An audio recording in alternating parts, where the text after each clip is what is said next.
I just played through Resident Evil 4's remake, and I also saw that Last of Us Part 2 was getting a remaster.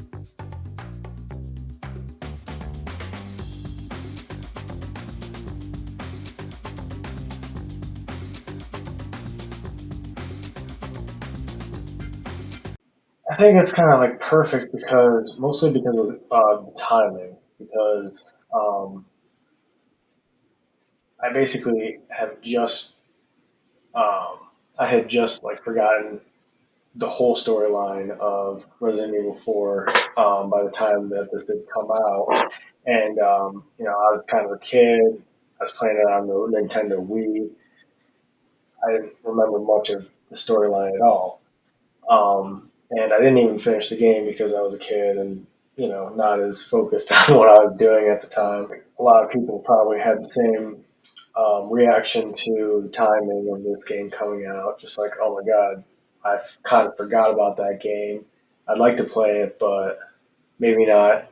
And it's kind of like choppy form graphically and like gameplay wise as well.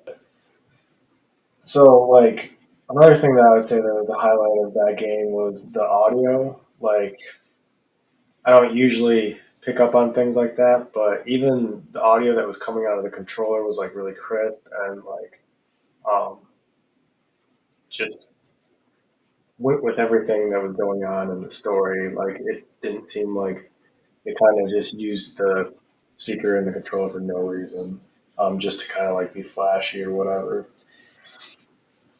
But I would say that like another thing that was a little bit unique about that remake is that like the gameplay was super like fluid and there wasn't any like reboots of my console or anything, or I guess not reboots of my console, but more like game crashes. I've had that with remakes and just normal games as well, like new releases, and that didn't happen at all with the Resident Evil 4 remake.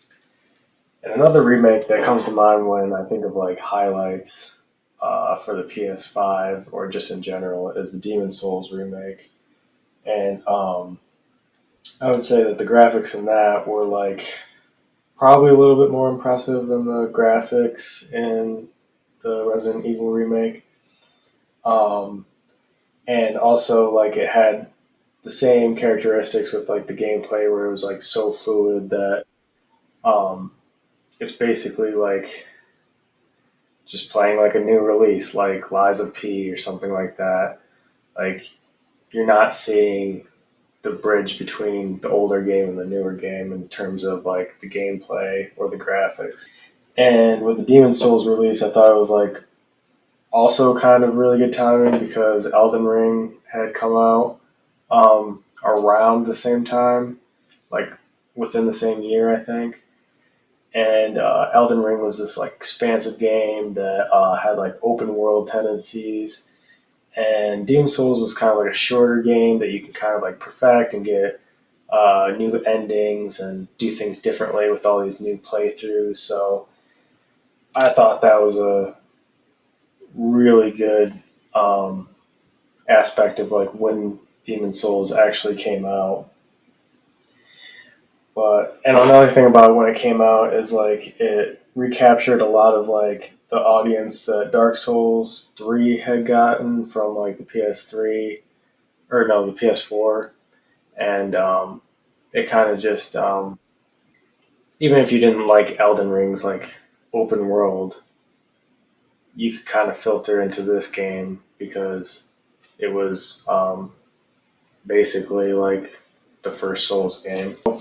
After all those good things about like remakes and remasters, kind of wanted to go over the worst examples of that in recent history. And the one that comes to mind is like the Gears of War Ultimate Edition that came out. I think it was in like 2015 or something like that.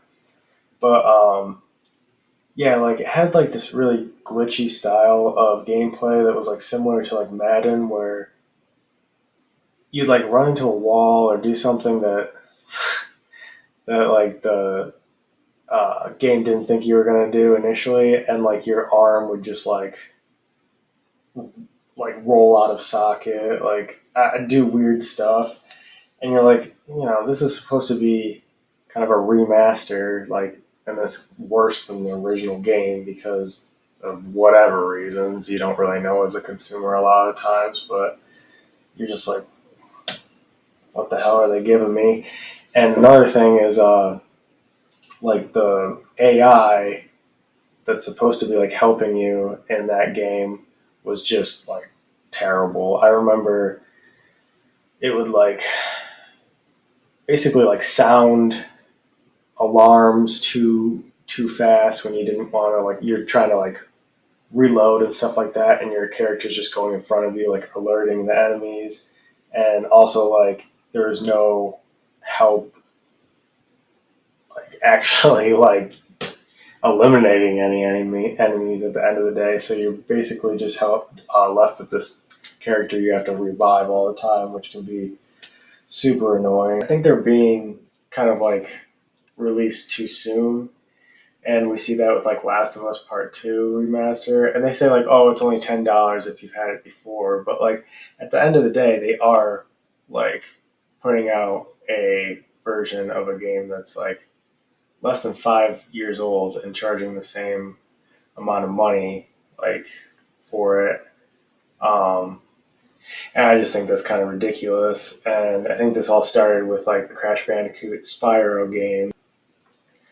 Those games would come out like, I don't know, probably like 10, 15, 20 years ago when they were re-released. And now it's kind of gotten so frequent with these re-releases that you're getting like games within 5 years getting a re-release, and I think that's pretty ridiculous because what happens is like they're not focusing their efforts, like these developers and these companies aren't making original ideas because they're all too um, it's all too easy to just lay back and collect profits and like not have to actually like develop new storylines and characters and all that good stuff. And I think like this is kind of gonna go like Disney has with Marvel, where like they kind of pushed the line and kind of released way too many um, production Marvel productions, and even the Marvel like diehard fans at this point are kind of like, yeah, maybe don't just like you know flood Hulu and Disney Plus and whatever with like all these Marvel productions that not even the fans want at this point. And I think that's what's going to happen with these remakes and remasters. And GTA kind of like was guilty of that too by just um, coming out with like the PS5 version and like having new DLCs and basically just more pay to play stuff instead of like making a new game at this point.